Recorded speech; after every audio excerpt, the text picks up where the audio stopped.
ሰላም ጤና ይስጥልን ውድና የተከበራችሁ ቤተሰብ ዳጣ ቀጣይ ክፍል እንግዲህ ደረጀ በባለፈው ላይ ታስሮ እንደነበረ አይተናል።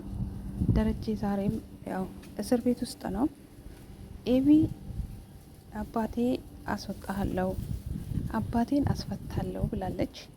አባቷ ደግሞ ደረጀ በኤቢ እንደምተማመንና ኤቢ ተከራክራ ጠበቃ ሆናለት አሸንፋ እንደምታስወጣ 100% እርግጠኛ ነው።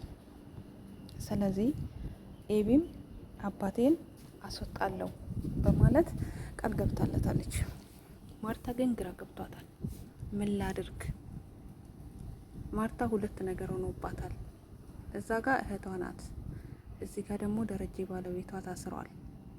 ደረጀ ምናልባት መድኃኒት ሪከርድ አድርጋ ዝቶብኛል በማለት እንግዲህ ያንን ሪከርድም ለፖሊሶች የምትልክ መድኃኒት ራሷ ናት። ማንም መረጃን ከመድኃኒት ተቀብሎ ለፖሊሶች የሚልክ ሰው የለም። ምክንያቱም መድኃኒት ደረጀን ለማሳሰር ግዴታ ይህንን ማድረግ አለባት። ስለዚህ ደረጀ እንድታሰርና ደረጀ ስታሰርላት በመሀል ደግሞ የሆነ ነገር ካገኘች በምክንያት ምናልባት ለማርታ ልትናገር ስለምትችል እና ለማንኛውም እንግዲህ ዳጣም የመድኃኒት ክፍል ገብታ ምላጭ አግኝታለች።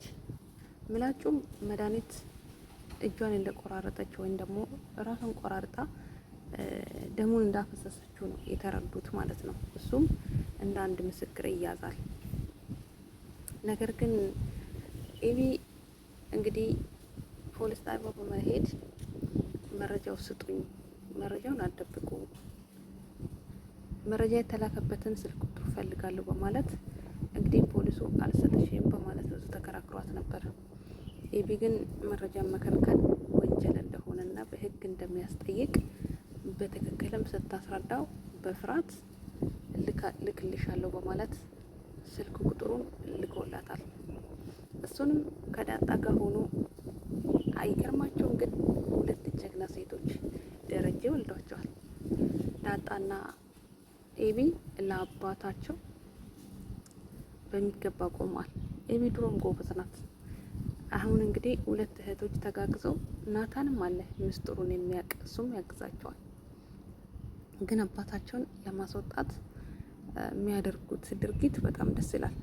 ኤቢም ያቺ ኤቢ ተቀይራ አባቷን በዚህ መልኩ ጠበቃ ቆማ ልታስፈታ አይገርምም? ስለዚህ ዳጣና ኤቢ እንግዲህ ቴሌ በመሄድ መረጃ በማን ስልክ እንደተላከና ማን እንደላከ ደርሶበታል ይመስለኛል። ምክንያቱም ደርሶ ሲመለሱ ናታን አንገቱን ደፍቶ ሳሎን ላይ ቁጭ ብሎ እየጠበቃቸው ነበር። የት እንደሄዱ ግን አያውቅም። ውሃን ጠይቆ የት ሄዱ ዳጣ ኤቢ የለውም ብላት የት እንደሄዱ ውሃ ጭራሽ ራሷን የማታውቅም። ደስተኛ ናት እሷ ሁሌ እስመጡ ፊታቸው ደስታ በደስታ ነው። እና ታዲያ ማርታም ደረጀን ለመጠየቅ ሄዳ ነበር።